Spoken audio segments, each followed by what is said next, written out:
Well, hello. I wish you were with me out here. I'm out in my backyard, and it's rather cool. In fact, just a foot over there is raining. So here I am, wanting to give you a little secret. I want to share a secret with you. I wish I'd known this secret before I started getting too far into the Bible. The secret is this, that in Paul's life, in his writings, you can only understand what he has to say about social concerns or personal freedom or civil rights if you understand where he's coming from. And everything, in other words, everything he says is couched in the context of his commitment to winning people to Christ. If you don't see that, and you look at some of the rules and regulations, some of the things that he says, guidelines, you're going to misunderstand it. And I want to give you an example here, and you can use this in your paper if you want to, in your journal. Yeah, you know, there are places in the book of 1 Corinthians, 2 Corinthians, where Paul talks about women, and they should have long hair, and they should not speak up in church, things like that.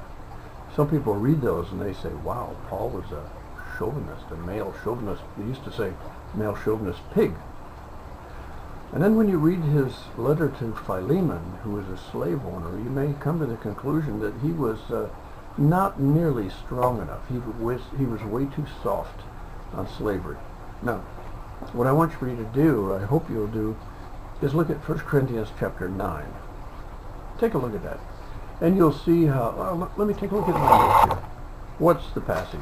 Oh, where is it? Paul says, 1 Corinthians 9:19, you know, he says, I'm a free man. Nobody's my master, and yet I've made myself a slave to everyone. It sort of goes with the discussion question about restraint of power. Paul says, you know, in order to win people to Christ, I have to limit myself.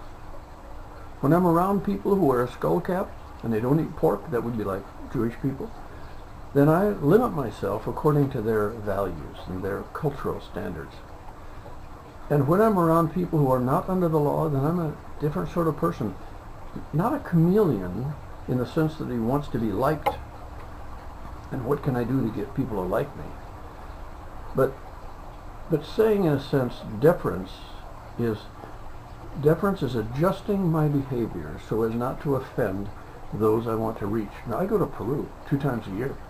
I do some preaching and teaching. I work with young pastors down there. And, you know, I found it difficult to get used to the culture there. My friend John says, when you walk down the street and you see a couple walking at you, address the man, but don't address the woman. I'm thinking, well, I'm used to saying, hello, Mary, hello, John. He says, don't do it. Don't do it. He says, in the towns where we go, if you look at the woman, it's as much as you're propositioning her. It's as if you're saying you want to sleep with her. He says, look at the man, acknowledge him, and they will both appreciate it.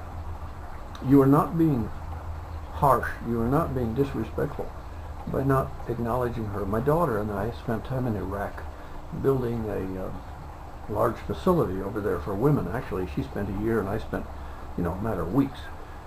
But when she'd go up on the rooftop, she'd have to be very quick at hanging her laundry up and then squatting down and getting off of the roof. Now, here in the States, it would be no problem, but there, if she stands up on the roof, it's as if she's being provocative. So, someone might write a letter to a Christian in Iraq and say, don't stand on the roof too long. Now, we read that letter and we say, what does that mean? Well, it's like Paul saying, listen, when the church is meeting, ladies, just keep your voice down. You might even sit in the back, ask your husband when you get home. Why? Because he's trying to reach the visitor, the person who comes in, the Jewish man who's such a chauvinist, that we don't want to let any of those smaller issues, they're big to the individual, but in a bigger scheme of things, temporarily they're small issues. We don't want to offend those people. We don't want to distract them from the real issue, which is the gospel. So it's as if he's saying, look, in this case, in Corinth, ladies, you know we're equal, I know we're equal, God knows we're equal, and in time, you'll be able to exercise that liberty. But in the meantime, we all make adjustments in our lives so that people who are outside of Christ can hear the gospel unimpeded by our need to be free. I think the same thing goes with Paul in the book of Philemon. He's saying in a backdoor way, he's saying, Onesimus is your slave. And I'm telling you, Philemon, I want you to love him like a brother. Now, my question is this: how long can you love a brother and let him be your slave? Well, the reality is, everywhere Christianity has gone, women get more rights. Slaves in time are set free. Let the gospel do its work. So I don't think Paul was, I don't think he was a chauvinist at all. He had a heart for the gospel. That's why he said, I'm all things to all men, so that in some way I can win some or save some. And when we have that attitude, a lot of our rights slip away. If I was preaching at a church where the minister had always worn a robe, I suppose I'd wear a robe, just so I could preach the gospel and not have people sitting there talking about my clothing. I want them to hear the message. If I was worshiping with a church that didn't use a piano, I'd say, no problem. The main thing is the gospel.